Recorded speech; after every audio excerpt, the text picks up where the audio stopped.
Wow, it's hot today. I know, for some people watching this video, 30 degrees is nothing, you're used to it. But take it from me, England, it normally rains, or if it's not raining, it's just dreary. So to us, 30 degrees and sunshine is, well, it's hot. That's the best way to put it. This video is about this. This is the new Silva Type 1933 compass. When I say new, it's the newest in major compass from Silva. It was introduced about 18 months ago, and I haven't been able to find any online instructions or even a YouTube video describing them. So I thought it'd be a good idea to have a detailed look. But before we start, I have to say, I am in no way associated or sponsored by any compass manufacturer or anybody else for that matter. Everything used in my video is my own property, which I paid for. Just thought I'd get that out of the way. Today I thought I'd go through how to use this Type 1933 and also give a very subjective review. Is it any good? I'll do that later. But so you know what I'm talking about, when we start looking at how to use it, I'll go through every part that I can find, a part and feature on this compass, so you know what I'm talking about later. When you get this compass, assuming that you've bought a genuine Silva rather than one of the many cheap copies that are online, you'll see that it comes in a nice box with, it's with a list of features on the back of it.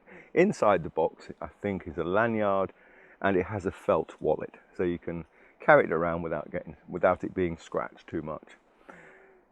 When you first take it out, you'll notice how uncluttered it is compared with most modern compasses, baseplate compasses. There simply aren't that many features on this compass.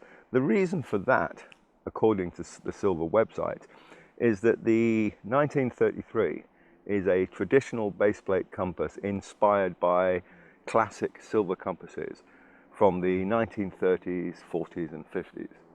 So it's partly based on some very old compasses, but with a few modern touches added. So as an example, this is the Silva Mark 1. So it's the first one. Well, it's not actually. This is the Silva Mark 1S. It's an S because it's got a small screw which is used to adjust the declination. But as you can see, when they're next to each other, they're very similar. One's slightly larger, but the actual layout of the base plate is very similar. There's just not much on them. Okay, so they've got approximately the same number of features, other than the screw, obviously. I could identify only 11 features on this compass. So it is a very basic compass, which it might be ideal for someone who is just starting to learn to navigate. Anyway, let's get on with looking at all the features that I can find. These types of compasses are known as baseplate compasses. And the reason it's called a baseplate is that everything is either attached to or stamped onto or engraved into a piece of acrylic plastic which forms the base. So let's get, I need a pointer, hang on. I've got a stick. That'll do. Here's my technical, I know, I should get a laser, shouldn't I? A laser pointer and point at things, and maybe a whiteboard. On the other end of this, so maybe I could.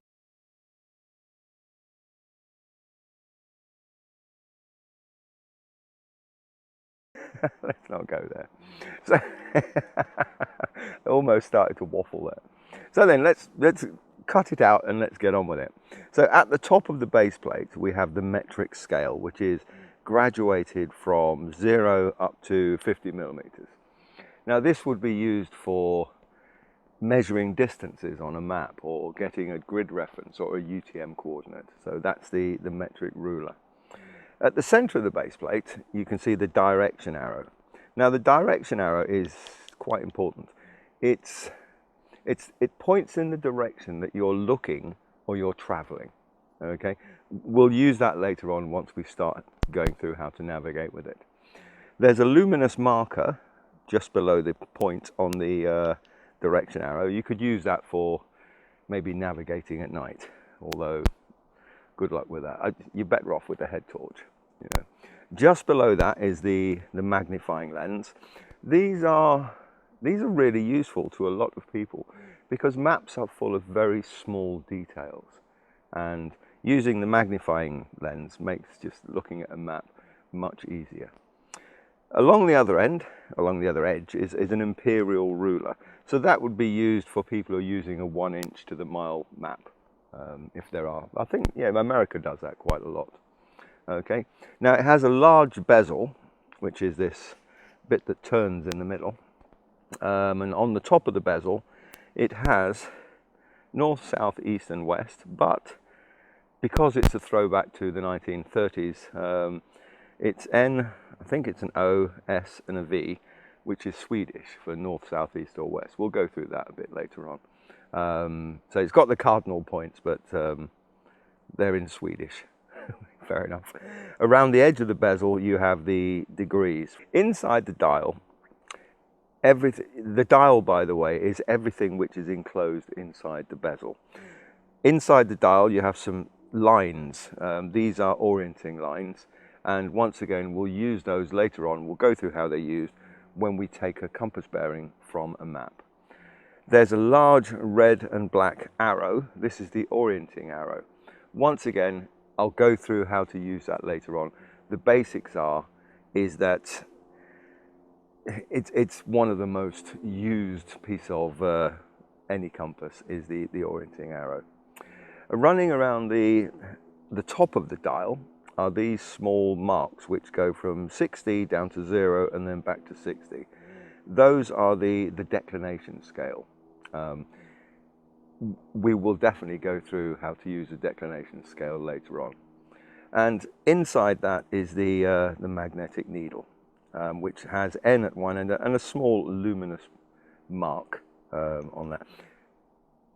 Incidentally, about the magnetic needle, I'll put this onto your screen just so you know what I'm talking about. I'll put it on the other screen. On the Silva website, it says that this compass, the Type 1933 compass, sorry, there's an animal looking at me over there. I think it's some sort of squirrel. Well, it says on the Silva website that these compasses have global needles, so you can use them anywhere in the world except for the North Pole and the South Pole. This one, all I'll say is this one doesn't. This has a standard needle, which can only be reused in certain parts of the world. On the back of the compass, it says MN, so that means magnetic north. So this can be used in the Northern Hemisphere. So I'm not sure if anybody from Silva ever watches YouTube, and if they do, maybe if they watch their video, I'm assuming it was just an error, because Silva is a very reputable company. So if you could change that and don't tell people it's a global needle. Okay, so keeping going. So finally, at the bottom of the base plate, we have a small notch for attaching a lanyard. And that's it, 11 features that I can find. Now, obviously, on something like this, if you're used to navigating, you'll notice what's missing from a standard compass. As an example, I've got one here. Obviously, there's no Roma scale, which makes taking compass grid references and UTM coordinates extremely simple from a map. There's no parallax line. There are lines, but they're not long enough to be used as parallax lines. Parallax lines are used for advanced navigation when you have to get your compass bearing to within, a fraction or 1 degree. We'll leave that there. There's no crosshairs. There's no crosshair hole there, which is this thing here.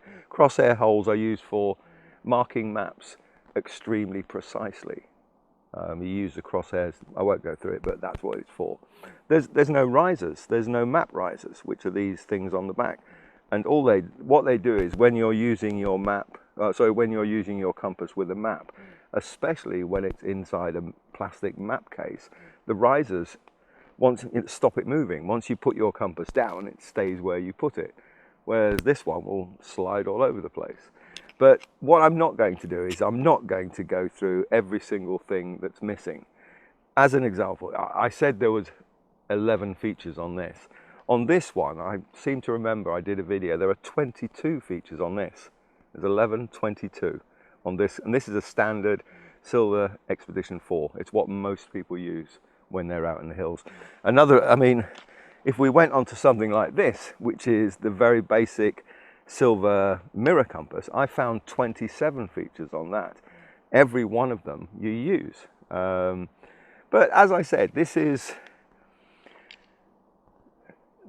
a pared down compass. You know, it's aimed at those who want a throwback compass, or somebody who's just learning to starting to learn to navigate. But enough of looking at it. Let's actually work out, how do we actually navigate with this compass? The first thing we're going to do is we're going to take a compass bearing from a map. In some countries, a compass bearing is called an azimuth. So I'll drop this onto your screen so it's very visual. Let's say this is a map of just north of Hadrian's Wall. So let's say that you want to go from, where are we? Let's say we're here at the northeast corner of Greenlee Lock, and we want to go to, let's have a look, this stream junction near Cow Crags. Put your compass on the map so that the edge is running through your start point and your destination. It doesn't really matter which way your compass is pointing, but if you want to orient it so it's pointing north, that's fine. It doesn't make any difference to the compass bearing that you'll get. To get an accurate compass bearing, it's a good idea, if possible, to move the compass so that you can see one of the vertical lines on the map through the dial. You'll see why in a moment. Next, rotate the dial until the orienting arrow is pointing directly up the map, or northwards on the map.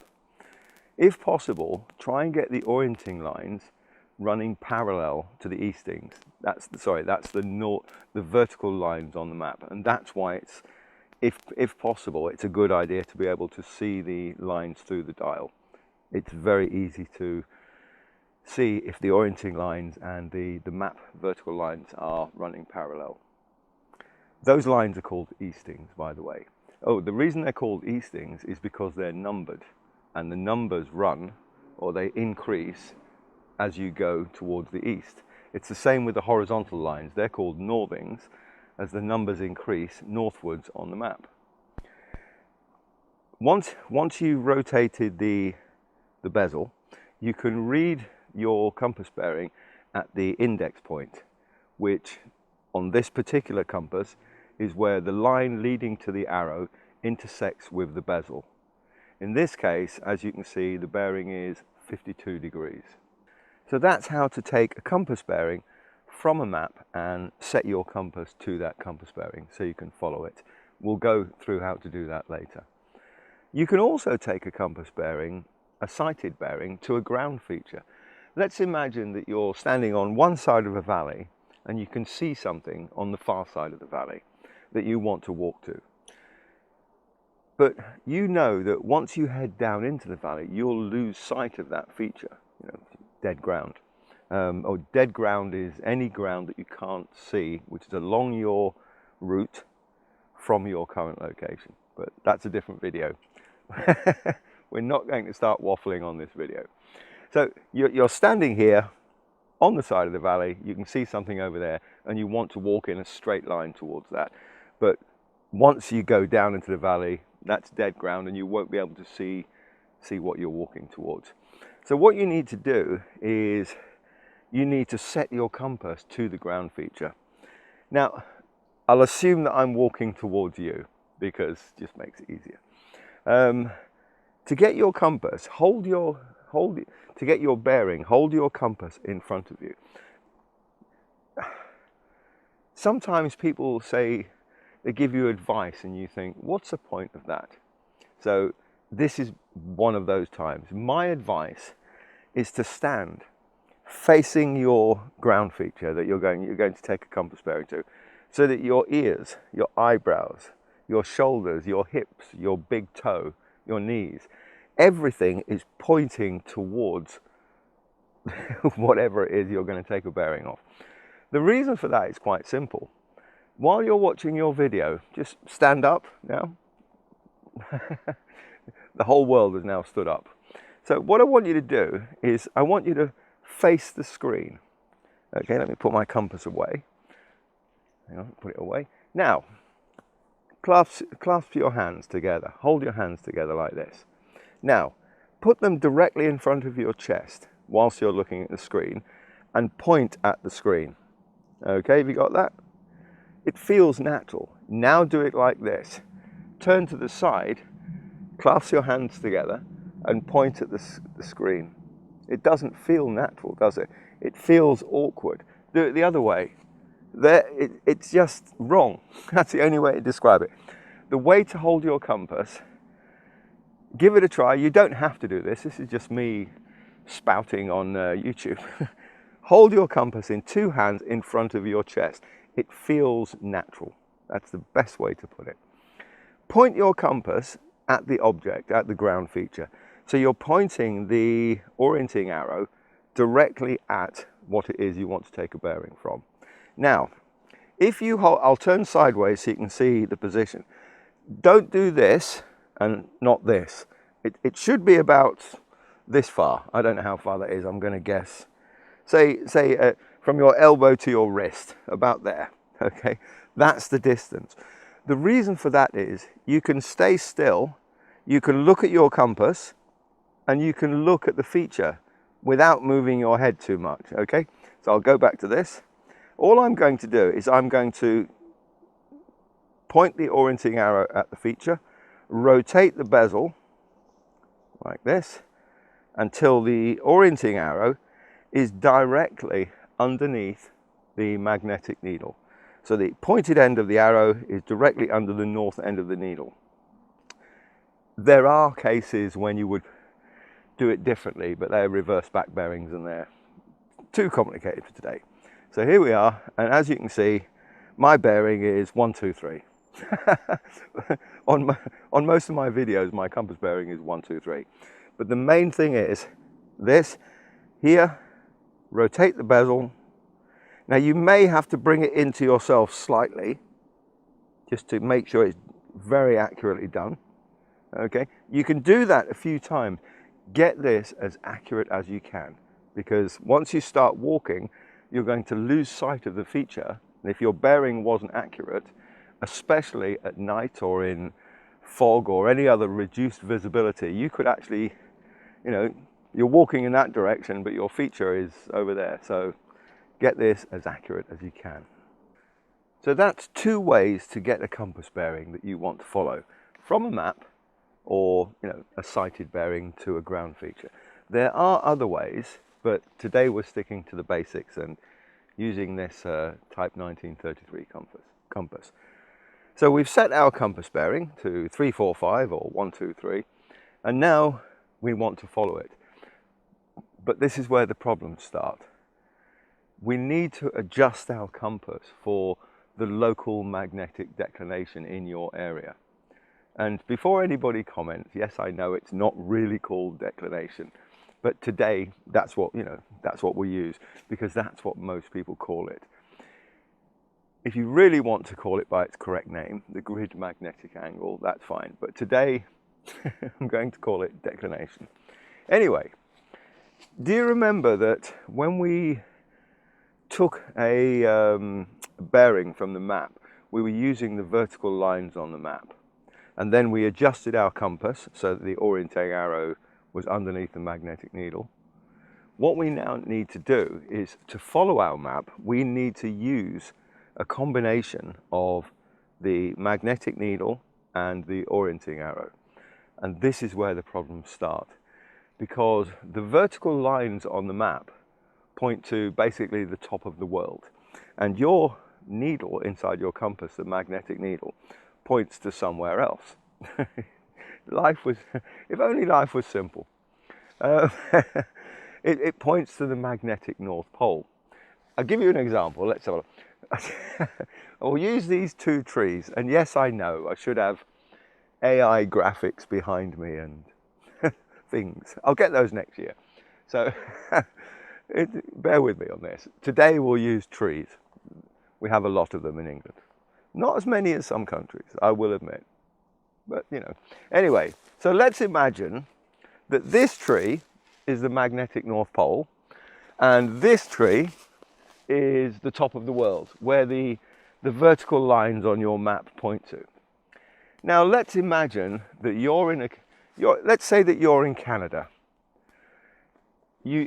So your map is pointing to that tree, but your compass is pointing to this tree. And don't forget, you're going to follow your compass. So we need to make an adjustment. And it's not the same adjustment all over the world. As an example, if you're in, say you're in Japan, you might be here, your map points here, so the angle is different. So you need to adjust for this angle. Oh, by the way, if you're in England at the moment, or sorry, Great Britain, United Kingdom, I always get told off for that. If you're in this part of the world, we are lucky, because at the moment, just for the next couple of years, we are here in this point. So in other words, our map and our compass are pointing in the same direction. How lucky is that? It didn't used to be. We had to do the mag to grid, get rid, and all that stuff. But at the moment, we're on the agonic, no, I'm not going to say agonic line, which there's no technical words. At the moment, if you're in this part of the world, your map and your compass point in generally the same direction. The angle is so small that you don't need to make any adjustment, but most other countries will. Okay, so that is what declination is, these two trees. And yes, I know there are lots of YouTube videos with very impressive graphics explaining all that. But anyway, let's say that you have a declination of 10 degrees west. By the way, you can find out your local declination. It's very easy. You can use, once again, you can use your compass to find out what your declination is that day. It's very easy. I've made a video about it. But once again, today we're sticking to the basics. So the easiest way, go online and go onto Google and say magnetic declination and then your area. And it will come up. And you'll either have an east or a west declination. So let's say that you've gone online and you've got a magnetic declination of 10 degrees west. If you're going from a map, you've taken your compass bearing from a map and you want to follow it using your compass, then you need to, so in other words, you're going grid to mag, you need to add your local declination to your bearing. So let's say your bearing from your map was 123 degrees. You need to add 10 degrees and then follow your compass. If your declination was 10 degrees east, that's your local declination, you need to subtract the bearing if you go from a map to a compass. It sounds a lot more complicated than it is. You don't need to remember half of this because it's not applicable. But if you have an east declination of 10 degrees and so instead of going in a direction, you took a compass bearing, you took a map bearing of 123, you need to subtract. So instead of going on 123 degrees, you'll go on 113 degrees. Once you become a little bit more proficient, you can go from the compass, a compass bearing, to remember a sighted feature, to the thing on the other side of the valley. You may want to start putting that bearing onto a map. And so you do other things. But today we're sticking to the basics. West declination in your area, add the declination to whatever your map bearing was. If you're in an east area, then subtract the declination from your map bearing on your compass. Okay, so here we go. You can blame those two trees. It wasn't my fault. So we've adjusted our compass and we're going to walk on a bearing of whatever it is. We're following it. Now, just a quick point on that. When you took a sighted bearing to something on the other side of the valley, so you use your compass to take the bearing, and now you're going to use your compass to follow it. You don't need to make any adjustments because you're going from a compass to a compass. Okay, I just thought I'd drop that in to complicate things even a little bit more. So we've got our bearing. Now, how do we actually do this? Once again, I'm going to follow you. I'm going to face you. Once again, don't start doing this. You You want your eyebrows, your ears, your shoulders, your hips, your knees and your toes all facing the way you're going to go. It just, give it a try doing this. Don't take my word for it, and then do it like this and you'll see this is the way to do it. All I'm going to do is I'm going to set my compass bearing of 1, 2, 3, or let's see, well, we'll use 1, 2, 3. I'll rotate the bezel until 1, 2, 3 is touching the red line that points to the arrow. That's called the index point. I'm then going to simply hold it in front of me and rotate my entire body until the magnetic needle is directly over the orienting arrow. Okay, I'll do that again. So I've set my compass bearing to where the index point, on this particular compass, that's the line. Hold it in front of you and then simply rotate your whole body looking down until the north end of the needle, the magnetic needle, is directly over the orienting arrow. And that is the direction that you go. So there, boom, and off you go, start walking.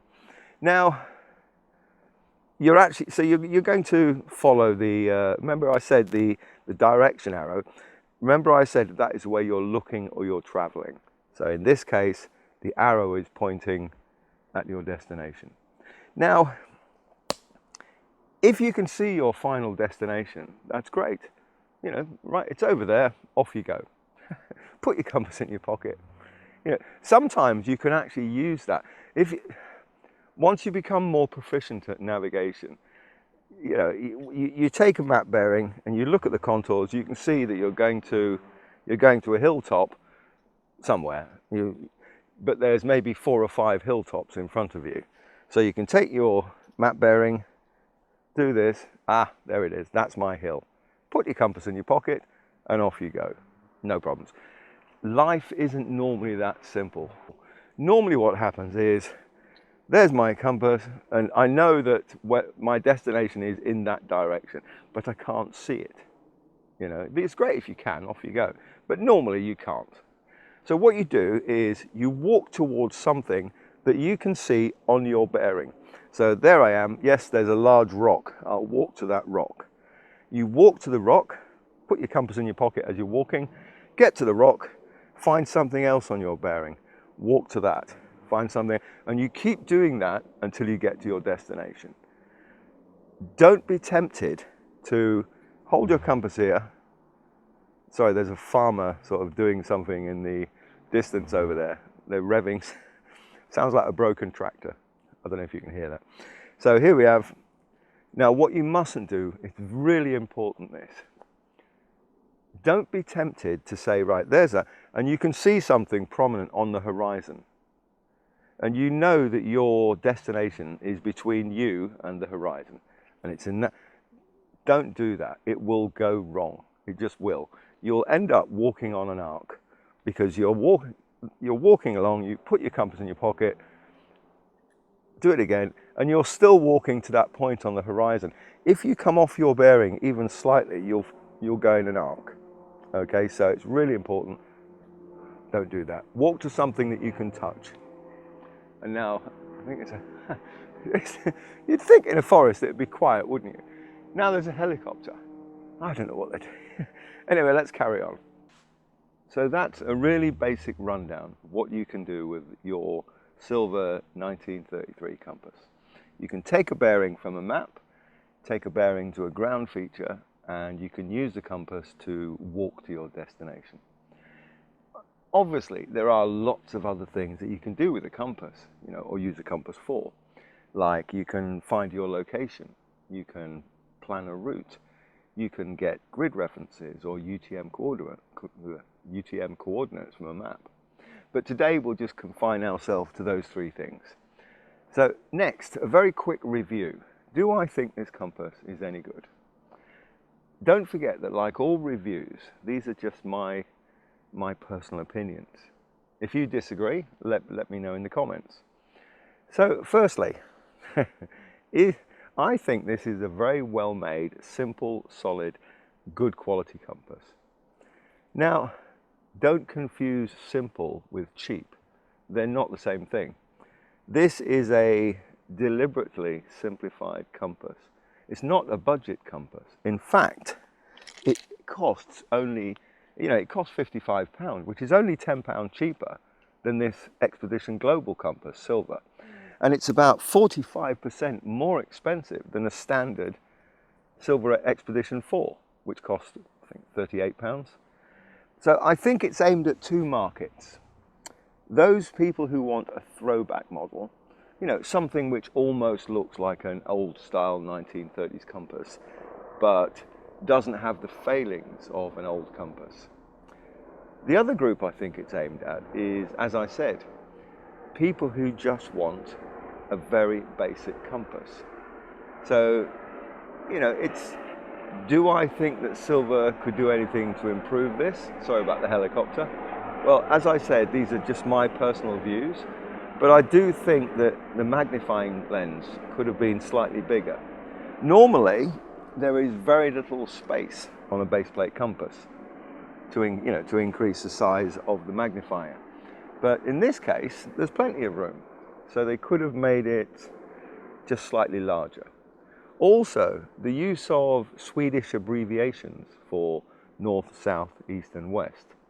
Yeah, I know that this is a nod to the company's origins in the 1930s, but almost from the beginning, Silva was exporting compasses to the UK and the USA and many other countries, where the standard abbreviations, NSEW.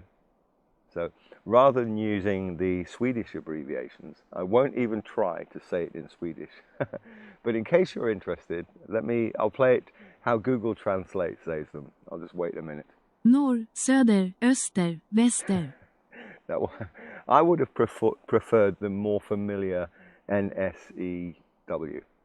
I understand why Silva chose to do it, and it gives the compass a more authentic old style feel. But for me, perhaps it's a step too far. But those are really quite minor points. And again, I'll assume that Silva, or someone in Silva, will correct the error on their website about the global needle. Overall, I think Silva has achieved exactly what it set out to do. They've produced a compass that it feels as though it belongs in the 1930s, but it performs like a modern instrument. So if you're looking for the extra features that make navigation much easier for intermediate and advanced users, then this probably isn't the compass for you.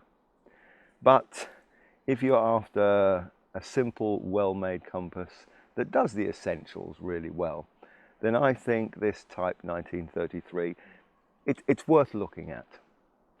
Am I suggesting that you should go out and buy one? No. I never tell people how they should spend their money. The choice of navigation equipment depends on way too many factors. The terrain that you'll be walking in, your level of experience, your budget, whether you live above or below the equator, whether you need semi-permanent declination adjustment, your eyesight, whether you prefer degrees or mils. The list goes on and on. The point is this: there are simply too many variables for anyone to give one authoritative recommendation that applies to everyone. So whenever you hear somebody on social media saying, "This is the compass you should buy," I would treat that advice with a healthy dose of skepticism. Anyway, so I hope you've enjoyed this introduction to the Silva Type 1933 compass. Thanks for watching.